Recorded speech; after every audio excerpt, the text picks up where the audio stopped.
ပျော်ပြဲနေတဲ့ဘုံတော့တစ်ဖက်ကမှဂျားယိုကြယိုတဲ့နေရာထပ်မှသူ့မှာအသေးလဲမှလာရွေးကောက်ပွဲလုပ်မယ်ဆိုတော့ပိုင်ပြီးငါတို့ကတော့နေရာတနေရာတိတ်နေရပီယာစနစ်နဲ့သွားမလားဟုတ်တော့ဘာစနစ်နဲ့သွားမလဲဘယ်လိုပဲသွားငါကတော့ဘောမှထားတဲ့အကျိုးလေးရပြီဆိုပြီးတော့အပိုင်ထွက်လိုက်တာပြီးတော့ဘာလုပ်လဲကြံလို့ပဲချိုးတဲ့အရေးကောင်ကတော့မင်းအောင်လည်းဖွေးဆိုထွေးပြလိုက်တော့အခုတော့ဒီမှာစောက်စီကင်းကြိုက်တယ်လို့ဆွတ်ဆွတ်ခုံလေးတက်ခိုင်နောက်တော့ဒီလက်ထပ်ဖြစ်ဖွဲ့စည်းပုံရတက်မတော်ဒီဥကြသမရတူရတယ်ပြီးလို့ရှိရင်လွှတ်တော်ထဲမှာ25ရာခိုင်နှုန်းကိုယ်စားလှယ်အလိုလျောက်ရတယ်နောက်တော့ဆိုအဲ့ဒါအစမတိလို့လားဟမ်ဟိုအဲ့ဒါတွေအစိုးရတွေအဲ့ဒါတွေရှိပြီးသားအဲ့ဒါအစမတိလို့လားအခုမှညီးပြတယ်အဲ့လူတွေကကိုထိမှကိုနားတယ်ဆိုတာတကယ်မှန်တယ်ကျွန်တော်နိုင်ငံမှာနိုင်ငံရေးနဲ့ပတ်သက်လို့တို့လိုပဲအခုချိန်ထိနိုင်ငံရေးဆိုတာကိုလုံးမကိုစားရတယ်လို့ပြောတဲ့အလိမ့်ဆန်တော့တိတရားမရှိတဲ့လူအများကြီးတယ်ကာကွယ်ရေးပြည်ထောင်ရေးနဲ့နေဆက်ရေးမှာကြီး3ပါးရတယ်ဒါလက်ထောက်ဖြစ်ဖွဲ့စည်းပုံကအမှတ်ခံထားတာပေါ့နော်ဒါတက်ကရတဲ့အထူးခွင့်ရေးပေါ့နိုင်ငံရေးခွင့်ရေးပေါ့ဆိုလို့ရှိရင်ဒါကိုလည်းကျွန်တော်တို့သဘောတူပါတယ်ဟိုလူဆိုတာစကားလေနှစ်မျိုးရှိတယ်နော်အဲ့လိုစကားမျိုးတွေသူတို့ဘက်ကလည်းအရင်ပြောတယ်ဒီမှာတော့သဘောတူပါတယ်သဘောတူလို့မတူလဲရတယ်လို့ဆိုတဲ့အရာရှိမှကျွန်မသဘောတူပါတယ်ဆိုတဲ့စကားကိုသုံးတာ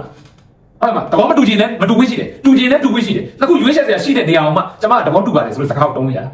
တခုကရွေးလို့မရဘဲနဲ့သဘောတူရမှာတခုတည်းရှိတာကိုကျွန်မသဘောတူပါတယ်ဆိုတာအဲ့အတိတ်ပဲမဲ့တဲ့စကားနော်အဲ့တော့အဲ့ဒီစကားမျိုးတွေသူတို့ဘက်ကအရင်ပြောတယ်ဘောတူရတယ်ဆိုရင်တက်ဆိုတာအမျိုးသားနိုင်ငံရေးလုပ်ချင်တယ်အမျိုးသားနိုင်ငံရေးလုပ်ချင်တယ်တက်မတော်သားတွေလည်းနိုင်ငံသားတွေလည်းနိုင်ငံရေးလုပ်ချင်ပါပဲဆိုတော့2008ဖွဲ့စည်းပုံကဒီလိုပေးထားတာတွေကိုကျွန်တော်တို့ကမငင်းပယ်ဘူးလောက်တယ်မငင်းပယ်ဘူးလေငင်းပယ်လို့မရတာဆိုလို့ရှိရင်အခုနောက်တော့လေတက်မတော်ကတာဝန်ယူထားတဲ့ကာလဖြစ်တဲ့ခါကျတော့ဒီလိုမျိုးတက်မတော်အစိုးရ2008ဖွဲ့စည်းပုံကအာမခံချက်တွေလည်းရှိတယ်တက်မတော်အစိုးရတရက်ကနေပြီးလုပ်ပေးတဲ့ရွေးကောက်ပွဲကိုကျွန်တော်ကနိုင်ငံရေးပါတီတစ်ခုကအစိုးရဖြစ်ပြီးလုပ်ပေးတဲ့ရွေးကောက်ပွဲနဲ့ပုံပြီးယုံကြည်ရလို့ကျွန်တော်ဖြေခဲ့တယ်ပေါ့နော်ဆိုလို့ရှိရင်အခုချိန်မှာတော့ခင်းချင်းကြောင်းသွားတာပေါ့ရှင်ခင်းချင်းကြောင်းသွားတာဒီလိုခွင့်ရည်တွေရှိနေပေမဲ့လည်းတက်တည်တက်ကပေါ့တကယ်ပေါ့နော်လက်တလုံးစပြောတဲ့ကဖြစ်နေတာကြည့်နော်ဘာလို့ဆိုတော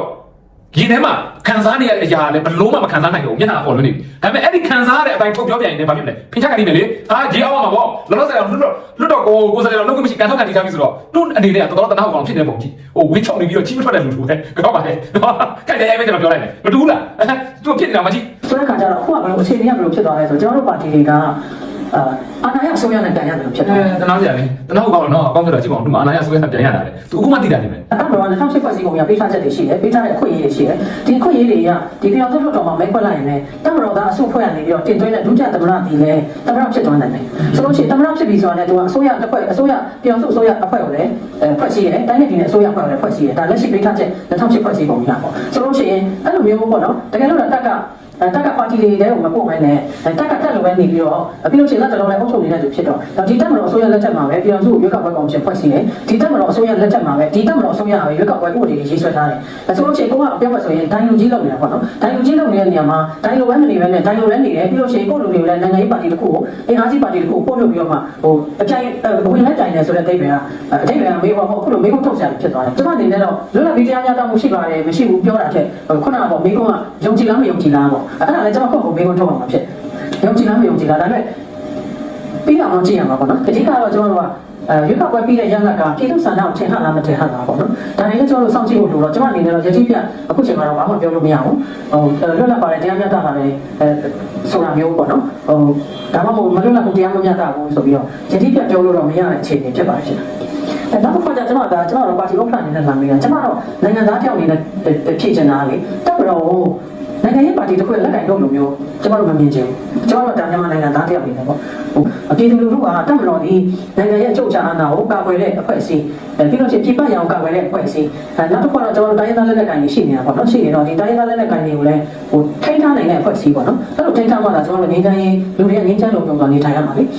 ဟုတ်တူတာတွေကိုအစမသိဘူးလားမသိဘူးနိုင်ငံပါတီမှာဥဆောင်တဲ့သူအားလုံးကလည်းစစ်တပ်ကပဲခင်းဆက်တဲ့စစ်တပ်ကလာသလိုဒီနေ့ခေတ်လည်းစစ်တပ်ကလာတာဘာမှမထူးဆန်းဘူးထူးဆန်းတာကတူတလုံးကကြံ့ခိုင်ရေးပါတီကစစ်တပ်ကမလာခဲ့ပဲနဲ့ဒီနေ့ချိန်ကျမှဘက်ကလည်းစစ်တပ်ကပို့တယ်ဆိုရင်အဲ့ဒီလိုစကားတွေပြောတာကျွန်တော်တို့နားထောင်ကောင်းတယ်လေတလုံးနဲ့စစ်တပ်ကကောင်တွေပဲအုပ်ချုပ်လာတာစစ်တပ်ကကောင်တွေပဲဥဆောင်လာတာစစ်တပ်ကကောင်တွေပဲအမှတ်လောင်းဝင်ရွေးလာတာရွေးတော့ဝင်ဒီတိုင်းနဲ့စစ်တပ်ကကောင်တွေတို့ပါနေတာဒီကြံ့ဖို့ဟာစစ်တပ်ဟာကြံ့ဖို့ဆိုတာမြန်မာပြည်မှာမွေးတဲ့ခွေးရစာတိအဲ့ဒါတွေကို तू မသိလို့လားအခုကိုခန်းနဲ့အလှည့်ကြမှာစောက်စီကင်းကြိုက်တယ်လို့ဆက်ဆက်ခါပြတော့အေးပေါ့အဲ့မြောက်တက်ကိုင်းလွတ်တယ်ဆိုတာအဲ့ဒါမြောက်တက်ကိုင်းလွတ်တာအဲ့ဒါဘာဖြစ်လို့လဲဟိုဘက်တာမလားလို့ကတ်လိုက်အဲ့ဒါလို့စောက်ကြည့်ရှိတဲ့လူမျိုးတွေကကျွန်တော်ကတော့အားရဘာဖြစ်လို့လဲ